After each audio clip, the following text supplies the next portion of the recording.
नमस्कार दोस्तों, स्वागत है आपका आपके अपने YouTube channel RBSC online classes में। तो पिछली क्लासेज में हमने पढ़ लिया था राष्ट्रीय कूट वंश तक और आज हम पढ़ेंगे इससे आगे। तो इससे आगे जो आपके चैप्टर में दिया गया है वो दिया गया है गुर्जर प्रतिहार शासक, यानी गुर्जर प्रतिहार साम्राज्य के बारे में दिया गया है। तो गुर्जर प्रतिहार का जो शासक है वो रहा था गुजरात का, यानी प्राचीन काल में गुजरात का प्रदेश कहा जाता था गुजरात को। और यहाँ पर स्थापना की थी, यानी इसके जो संस्थापक थे वो थे नागभट्ट प्रथम। और नागभट्ट प्रथम ने 725 ईस्वी में गुर्जर प्रतिहार वंश की स्थापना की थी और की कहां पर थी? गुजरात में की थी। उनके बाद में गुर्जर प्रतिहार के वंश के अगले शासक यानी नागभट्ट प्रथम के बाद में अगले जो शासक बनते हैं वो बनते हैं वत्सराज। और वत्सराज की एक उपाधि थी सम्राट, यानी सम्राट की पदवी धारण करने वाला या सम्राट की उपाधि धारण करने वाला शासक था वत्सराज। वत्सराज के बाद में नागभट्ट द्वितीय, नागभट्ट सेकंड। और जो नागभट्ट सेकंड ने 816 ईस्वी में कन्नौज पर अधिकार कर लिया था। किस पर अधिकार कर लिया था? कन्नौज पर अधिकार कर अपनी राजधानी बना लिया था इस कन्नौज को। सर्वप्रथम राजधानी यानी गुर्जर प्रतिहारों में कन्नौज को अपनी राजधानी बनाने वाला पहला शासक था वत्सराज। उसके बाद में वत्सराज के बेटे भोज प्रथम, इन्हें कहा जाता है मिहिर भोज भी कहा जाता है, साहित्य में इनका नाम लिया जाता है मिहिर भोज। इन्हीं के शासनकाल में अरब यात्री सुलेमान भारत आए थे। हमने पहले भी पढ़ा था कि अमोस वर्मा उसके शासनकाल में भी ये सुलेमान आए थे, लेकिन ध्यान रखना ये उत्तर भारत के हैं और वो दक्षिण भारत के हैं। ये दोनों अलग अलग पीरियड में, यानी दोनों एक ही साथ में चलता था। तो ये सुलेमान है जो गुर्जर प्रतिहार शासक मिहिर भोज के भी दरबार में आए थे और उनके दक्षिण वाले उनके भी दरबार में थे। उसके बाद में इनकी उपाधि आदि वराह की उपाधि थी, इन्हें प्रभास की भी उपाधि प्राप्त थी। तो मिहिर भोज का शासनकाल जो सबसे इंपॉर्टेंट शासनकाल माना जाता है गुर्जर प्रतिहार में। उसके बाद में है इनके पुत्र महेंद्रपाल। इनके पुत्र है महेंद्रपाल, उनकी उपाधि ध्यान रखना है आपको दो तीन। एक तो महाराजा धीराज की, परम भटारकर की उपाधि है, इन्हें परमेश्वर की उपाधि प्रदान की गई है। तो इन्होंने अरबों का मुकाबला किया था, अरबों को रोका था, यानी अरब आक्रमणकारी तो हमारे सिंध से आते थे, वो गुजरात पर आक्रमण करते थे हमारे भारत पर। तो ये जो भोज प्रथम है इन्होंने भी उनको रोका था, तो इन्हें मुसलमानों का आक्रमणकर्ता भी कहा जाता है। तो इनकी उपाधि ध्यान रख लेना, परमेश्वर है, परम भटारकर, महाराजा धीराज। उसके बाद में इनके गुरु, इनके प्रसिद्ध गुरु है और उनका नाम है राजशेखर। राजशेखर जी ने दो तीन रचना लिखी थी, देखिए कर्पूर मंजरी है, काव्य मीमांसा है, बाल रामायण है और हरविलास है। ये इनकी रचना है राजशेखर की। ये इनके दरबारी गुरु भी थे और इनके जो चेले थे यानी इनके शिष्य थे महेंद्रपाल। उसके बाद में तो इनके महेंद्रपाल के पुत्र बनते हैं महिपाल। महेंद्रपाल के पुत्र कौन आते हैं? महिपाल। ये सम्राट बन जाते हैं। तो इनकी उपाधि है आर्यावर्त महाराजा धीराज। इनकी कौन सी उपाधि है? आर्यावर्त महाराजा धीराज। ध्यान रखना, वत्सराज की उपाधि सम्राट। वत्सराज की उपाधि कौन सी है? सम्राट। फिर है मिहिर भोज, उपाधि आदिवराय प्रभास। फिर है महेंद्रपाल, महेंद्रपाल की उपाधि महाराज धीराज, परम भटारकर और परमेश्वर। उसके बाद में है महिपाल और महिपाल की उपाधि है आर्यावर्त महाराजा धीराज। इनके शासनकाल में अरब यात्री अलमसुदी आए थे। कौन आए थे? अलमसुदी। और इनके सुलेमान किसके दरबार में आए थे? मिहिर भोज यानी इनके दादाजी हो गए, उनके शासनकाल में आए थे। और उन्होंने इसके बाद में ये पराजित हो जाते हैं। राष्ट्रकूट राजा थे इंद्रजीत, ये आक्रमण कर देते हैं महिपाल पर और इसी युद्ध में बुरी तरह से पराजित हो जाते हैं महिपाल। और धीरे धीरे इनकी सत्ता है जो कमजोर होने लग जाती है और अंत में इतना कमजोर हो जाती है कि इनका एक शासक था राज्यपाल और उसके शासनकाल में महमूद गजनवी का आक्रमण होता है। और ये बिना लड़े ही राज्यपाल है जो बिना लड़े ही अधीनता स्वीकार कर लेते हैं महमूद गजनवी की। अब गुर्जर प्रतिहार के बाद में जो अगला हमारे चैप्टर में लगता है वो है चोल वंश। चोल वंश ये दक्षिण भारत, ये बात हो रही है दक्षिण भारत की, यानी हमारे जो तमिलनाडु केरल है, ये इस साइड में जो कर्नाटक है वहां पर जो वंश चला था उनके बारे में बात हो रही है। तो वहां पर तीन वंश मुख्यतः थे। एक तो था चोल वंश, एक था पांड्य वंश और एक था चेर वंश। ये तीन थे मुख्य वंश जिन्होंने दक्षिण भारत में राज किया था। तो इनकी जो भाषा थी, सबसे पहले तो ये ध्यान रखना है कि इनकी भाषा थी तमिल भाषा थी, और तमिल साहित्य में इन्होंने बहुत से ग्रंथ भी लिखवाए थे, अभिलेख भी लिखवाए थे। और इन्हीं का एक वंश था करिकाल नाम का राजा था, जिसने सिंहल द्वीप से युद्ध किया था और विजय यानी विजेता घोषित हुआ था सिंहल द्वीप से युद्ध। और सिंहल द्वीप श्रीलंका का नाम है, वर्तमान में सिंहल द्वीप को कहा जाता है श्रीलंका। जो हमारे भारत का नक्शा देखोगे उससे जो नीचे नीचे है वो श्रीलंका, यानी कि श्रीलंका से युद्ध करने वाला शासक था करिकाल, जिसने श्रीलंका से युद्ध कर विजय हासिल की थी। इसके बाद में अगले राजा बने थे चोल राजराज प्रथम। इन्हीं राजराज प्रथम अगले राजा बने थे। इन्होंने अपनी राजधानी तंजौर को बनाया था। ध्यान में रखना आपको, राजधानी किसको स्थानांतरित कर लिया इन्होंने? तंजौर को। और उसके बाद में इन्होंने एक मंदिर बनाया था, स्थापत्य कला में भी पढ़ेंगे हम इसको, राजराजेश्वर का मंदिर बनाया था। ये बृहदेश्वर मंदिर, इसे बृहदेश्वर मंदिर भी कहा जाता है।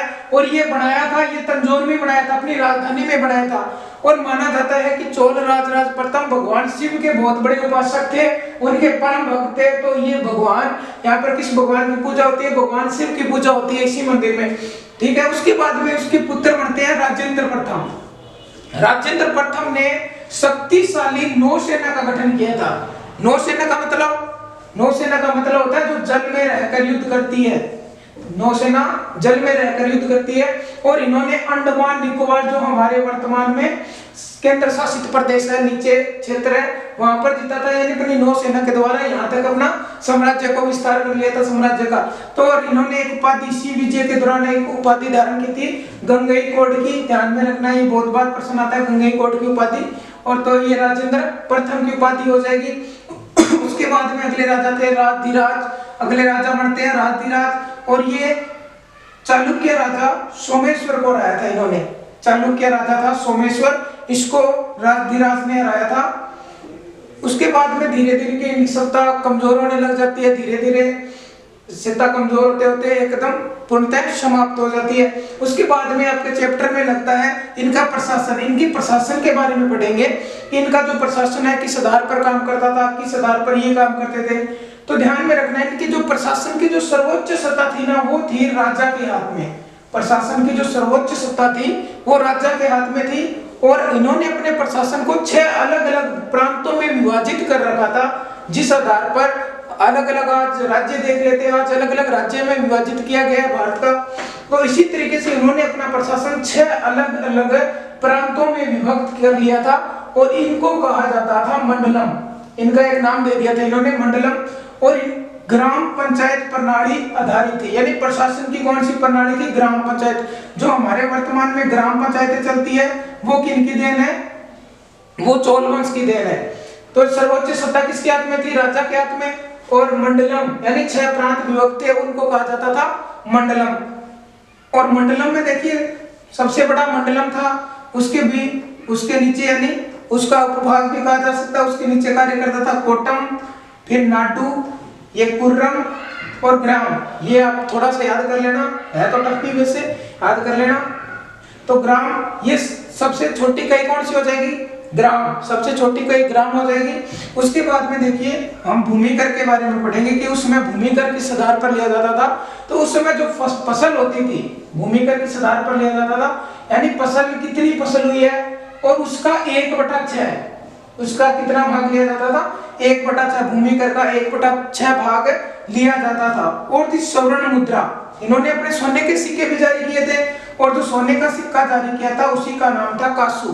कासू नाम था। और जो 16 अंश का था, अंश उस समय की मापन इकाई थी, स्वर्ण मापन की इकाई थी। जिस तरीके से आज हम कहते हैं तोड़ा, तो तोड़ा उस समय की क्या थी? अंश थी। उस समय का था अंश। उसके बाद में देखिए हम चोल कला के बारे में पढ़ेंगे। चोल कला में आते हैं द्रविड़ शैली, यानी इन्होंने मंदिर बनवाए थे। और मंदिरों की कौन सी शैली थी? द्रविड़ शैली होती है, एक नागर शैली होती है, एक पंचायतन शैली होती है। तो ध्यान रख लेना, दैसे दक्षिण भारत और दैसे द्रविड़ शैली, यानी दक्षिण भारत में जितने मंदिर बनाए गए हैं कौन सी शैली के हैं? वो द्रविड़ शैली के मंदिर है। और सबसे बड़ी है जो नटराज की मूर्ति, सबसे बड़ी स्थापत्य कला का है नटराज की मूर्ति, यानी भगवान शिव के उपासक थे ये। तो इन्होंने भगवान शिव की नाचते यानी नृत्य मुद्रा में एक मूर्ति बनवाई थी, और वो किसकी बनाई थी, किस धातु की, कांस्य धातु की मूर्ति बनाई थी। इस कारण इसे नटराज शिव की कांस्य की मूर्ति कहा जाता है। ये चोलों की सबसे बड़ी देन है स्थापत्य कला को, नटराज की शिव की मूर्ति। तो इसके बारे में इनका समाज पढ़ेंगे। समाज वैसे अलग अलग भागों में विभाजित था, और जो इनका धर्म था वो था ये शैव धर्म के उपासक थे। शैव यानी जो शिव को मानते हैं, शैव किसको, जो शिव को मानते हैं उन्हें कहा जाता है शैव धर्मानुयायी। और उसके बाद में हम पढ़ेंगे कि वहां पर दास प्रथा भी थी और देवदासी प्रथा भी थी। दास अपने नीचे रखे जाते थे, दास या देवदासी, ये प्रथा भी वहां पर प्रचलित थी। और स्त्रियों की दशा भी इतनी अच्छी नहीं थी, लेकिन उनको संपत्ति रखने का अधिकार था। तो ये हो गया चोल प्रशासन के बारे में। गुर्जर प्रतिहार के बाद में हम पढ़ेंगे पल्लव वंश के बारे में, यानी ये भी दक्षिण भारत के वंशज है पल्लव वंश। इसका जो प्रसिद्ध राजा था महेंद्र वर्मा प्रथम, जिसे वास्तुकला का निर्माता भी कहा जाता है। इन्होंने पत्थरों को तराश कर मंदिरों का निर्माण करवाया था, बहुत से मंदिरों का निर्माण करवाया था। और एक अपने नाम पर एक तालाब बनवाया था, इन्होंने महेंद्र नाम से एक तालाब बनाया था अपने नाम पर। और इन्होंने एक नाटक भी लिखा था, यानी अच्छे नाटककर्ता भी थे, ये अच्छे साहित्यकार भी लिख भी लेते थे। तो इन्होंने मत विलास प्रहसन से एक नाटक का निर्माण किया था।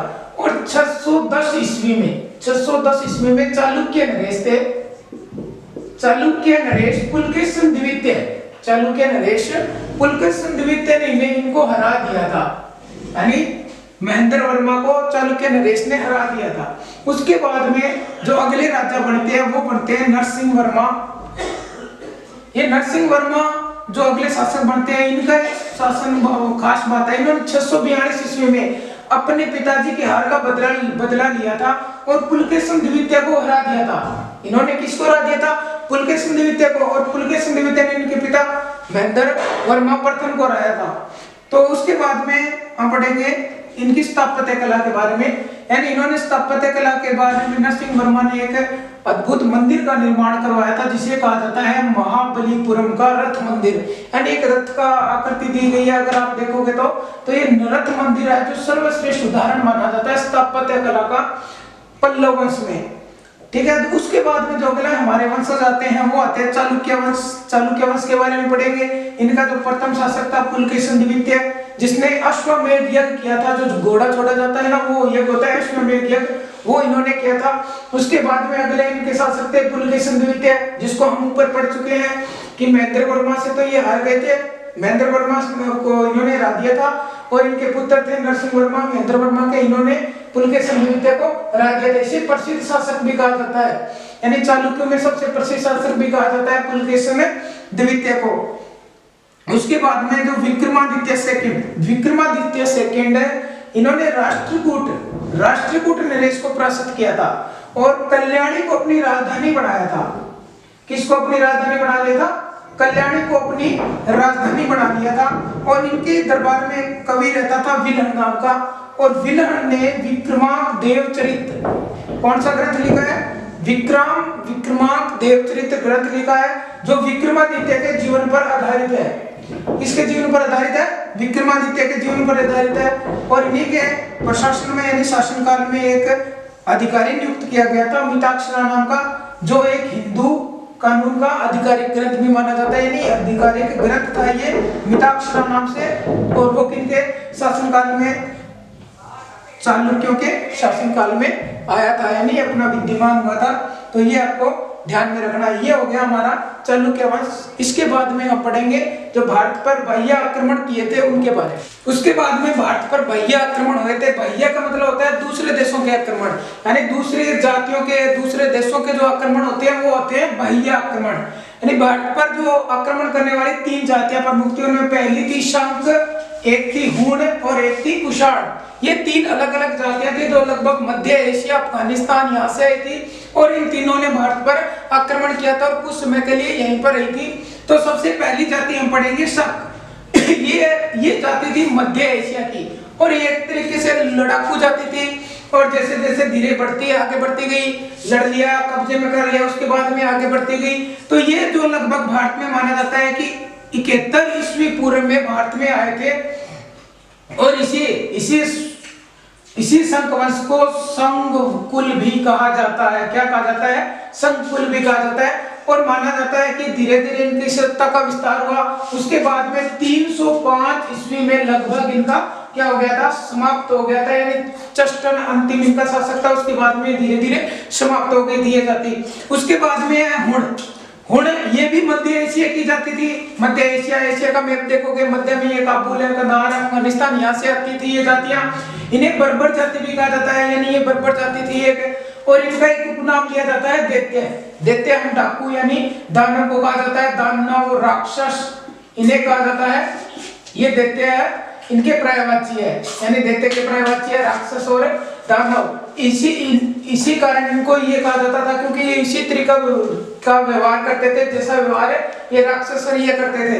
तो इन्होंने जो सर्वप्रथम भारत पर आक्रमण किया था वो किया था गुप्त साम्राज्य में, यानी गुप्त का शासक था। हमने पढ़ा था शकंद गुप्त का जब भारत में शासनकाल चल रहा था तो उस समय इन्होंने 458 ईस्वी में भारत पर आक्रमण किया था। उसके बाद में अंतिम जो जाति थी वो थी कुषाण जाति। ध्यान रखना, सबसे मोस्ट इंपोर्टेंट जाति यही थी।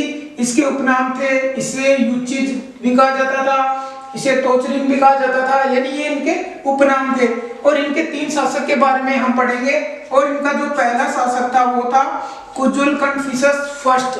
ये भारत पर 15 से लेकर 65 ईस्वी तक, 15 से लेकर 65 ईस्वी तक है। और ये इसे कुषाण वंश का संस्थापक कहा जाता है, यानी भारत में कुषाण वंश का संस्थापक कौन हो जाएगा? कुजुल कन्फ्यूशस। उसके बाद में हम पढ़ेंगे विन कन्फ्यूशस के बारे में। इसका जो शासनकाल है 65 से लेकर 75 ईस्वी तक। और भारत में सबसे पहले सोने के सिक्के जारी करने वाला, भारत में किसके सिक्के? अगर सोने के सिक्के किसी ने जारी किए थे वो था विन कन्फ्यूशस। ठीक है, तो अगला शासक है वेरी इंपॉर्टेंट शासक कनिष्क। कनिष्क सबसे इंपॉर्टेंट शासक है। तो इसने अपनी 2 राजधानी बनाई थी। एक तो बनाई थी प्रथम राजधानी पेशावर को बनाया था और द्वितीय राजधानी बनाया था इसने मथुरा को। और अपने नाम पर कश्मीर में एक नगर बसाया था जिसका नाम था कनिष्कपुर। कश्मीर में कौन सा नगर बसाया है? कनिष्कपुर। उसके बाद में इसके शासनकाल में चतुर्थ बौद्ध संगति का आयोजन किया गया। ध्यान रखना, 4 बौद्ध संगतियां हुई है और जिनमें से जो चतुर्थ बौद्ध संगति थी उसका आयोजन किया गया था इसकी कनिष्क के शासनकाल में। और ये हुई थी कुंडलवन। और जो कुंडलवन है वर्तमान में कश्मीर, जम्मू कश्मीर का इलाका यानी कश्मीर में पड़ता है कुंडलवन।